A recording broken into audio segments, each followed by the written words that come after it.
बिस्मिल्लाह रहमान रहीम। शुरू करता हूँ अल्लाह के पाक नाम से जो बहुत बड़ा मेहरबान नायत रहने वाला है।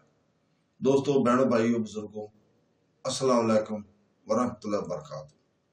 तारीख़ इस्लाम में ग़ज़वा उहद की किस्त नंबर 14 में हम आपको खुशामदीद कह रहे हैं। तो दोस्तों, हम कल बयान कर रहे थे कि कुरैश की औरतें मक्का के अब्दरी अलंबरदारों के आगे एंगेजमेंट करने वाले इशार पढ़ते हुए निकली, जो खास तौर पर इनके लिए ही थे। अरे बनी अलबलदार, अरे पश्तून के बचाने वालों और हर शमशीर बना से मारने वालों। फिर कभी वो सफों के आगे और कभी इनके पीछे चक्कर लगाने लगे और इनकी हाथों में ढोलते, जिन्हें वो पीटती और सारी फौज की औरतों के नाम से इशार गाती, जिनमें वो मर्दों को धमकाती अगर उन्होंने जंग से फरार किया वो इनसे अलग और जुदा हो जाएंगी। और उन्होंने इनसे वादा किया कि अगर वो साबित कदम रहे और फरार ना किया तो इनसे हर औरत अपने खामद के पास रहेगी और इसकी मदद करेगी और इसकी खिदमत करेगी। और उन्होंने ये इशार भी पढ़े कि अगर तुम आगे बढ़े तो हम मुआनका करेंगी और तकिए बिछाएंगी, और तुमने पुश्त फेरी तो हम मोहब्बत ना करने वाले की तरह जुदा हो जाएंगे। बिलाशुबा मक्की फौज के दिलों में कुरैश की औरतों की तहरीस का बड़ा असर हुआ, और खास तौर पर बनी अब्दुद्दार के इन अलंबरदारों पर, जिन्होंने मैदान जान की बाजी लगा दी और वो झंडे का साबित कदमी से दफा करने लगे, हत्ता कि मुसलमानों ने सबको तबाह कर दिया। तो दोस्तों, बहनों, भाइयों, सफर की घड़ी नजदीक आ गई और फरीकैन अपनी तैयारी की तकमील और सलार और सफाई अपनी अपनी मुकर्रर जगहों को संभालने के बाद एक दूसरे के सामने आमने हो गए थे।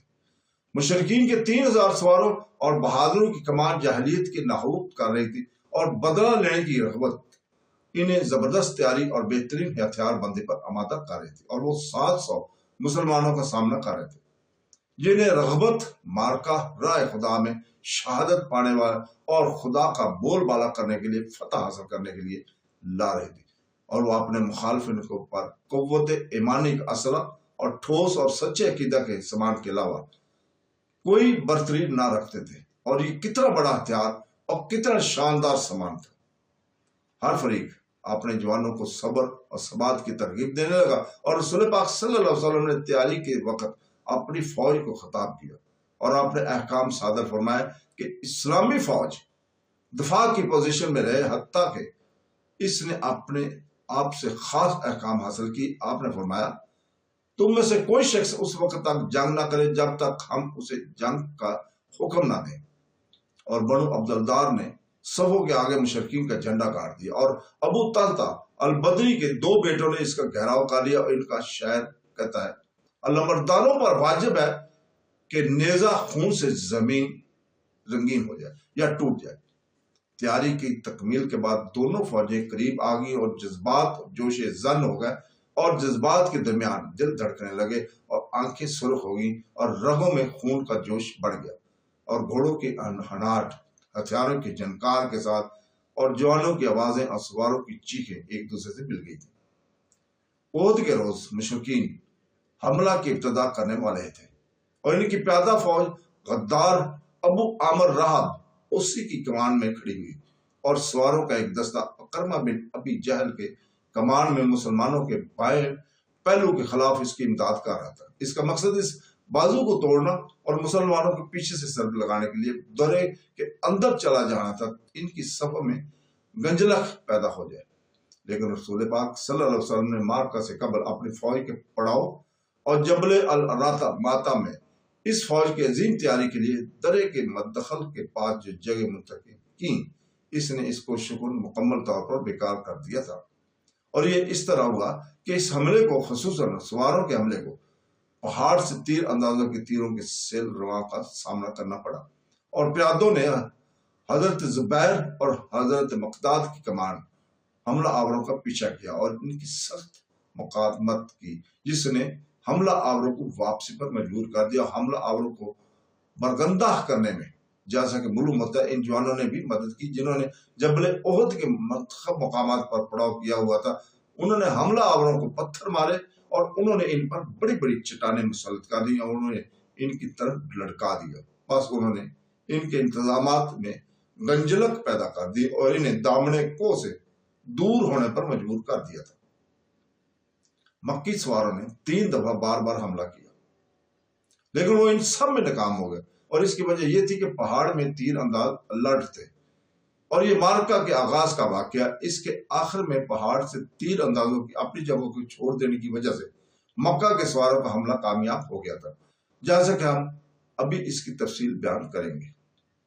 اپنے پہلے حملے میں مشرکین کی ناکامی اس حکیمانہ اور تحقیق منصوبے کا پہلا پھل تھا جسے سالار رسول پاک صلی اللہ علیہ وسلم نے مارکے کے پہلو کے انتظام کے لیے بنایا تھا، اور اس کے باموجب درے کی اس مضبوط اور محدود جگہ کو تیاری کے لیے منصوب اور منتخب کیا گیا تھا.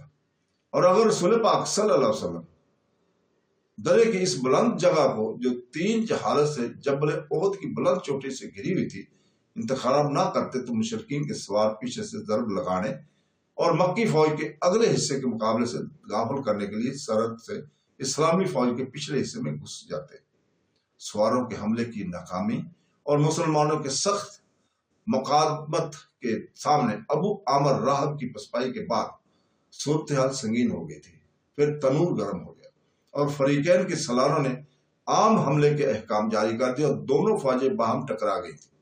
اور جیسا کہ ہر مارکے دستور ہے، مارکے کے پہلے لمحات میں فریقین نے میدان پر قابو پانے کے لیے کسابت قدمی اور جان بازی کی کوشش کی، اور دونوں فوجوں کے سرداروں نے بہادری اور شجاعت کا اظہار کیا. اور مشرکین جب مارکے کو بھڑکانے کے لیے پہلا شرارہ اڑا، اپنی کثرت اور اسلحے کی قوت اور عربوں کے مشہور بہادروں کی بہتات پر نازا تھے، اس لیے وہ حملہ کی ابتدا کرنے والے اور ہمیشہ مبارزت کی دعوت دینے والے ہوتے تھے. مشرکین کے جھنڈے کی گرد سخت جنگ ہو رہی تھی، اور خاص طور پر اس جھنڈے کے علمبردار مسلمانوں کی مخالفانہ حملے کا مرکز تھے. اس لیے جھنڈے کی گرد سخت اور زبردست جنگ ہوئی، اور اس کے علمبردار قریش کے وہ سردار تھے جو شجاعت ثبات میں مشہور تھے. اور علمبرداروں پر حملے کی ترکیز سے مسلمانوں کا مقصد اس جھنڈے کو تباہ کرنا تھا، کیونکہ خاص طور پر اس زمانے میں جن کا جھنڈا گر جائے انہیں جلد شکست ہو جاتی تھی. اس لیے ان مارکوں میں علمبرداری کی ذمہ داری صرف غارت گر بہادر ہی اٹھاتے تھے. اس زمانے میں ابدلی علمبرداروں نے کئی قسم کی شجاعت اور ثبات کا مظاہرہ کیا، جس نے ثابت کر دیا کہ وہ مثلاً علمبرداری کی ذمہ داری کے اہل ہیں، اور انہوں نے اپنے علم کے گرد سختی، تندی اور شدت سے جنگ کی اور اس کی حفاظت کرتے ہوئے اسے اٹھائے رہے، اور انہوں نے ڈر ہو کر اس کی دفاع کی، حتیٰ کہ مسلمانوں نے ان کی چھوٹی سی جماعت کی سب افراد کو تباہ کر دیا. اور مارکا کا پہلا ایندھن مشرکین کے علمبرداروں کا سالار طلحہ بن ابی طلحہ البردری ہوا، جو قریش کے بڑے بہادر سواروں میں سے تھا، اور وہ احد کے روز اونٹ پر سوار تھا اور اس کے پاس مکہ کا علم تھا، اور مسلمان اس کی شجاعت کی وجہ سے اسے فوج کا مینڈا کہتے تھے. تو دوستو، اس کے ساتھ ہی اجازت، کل تک کے لیے اللہ حافظ.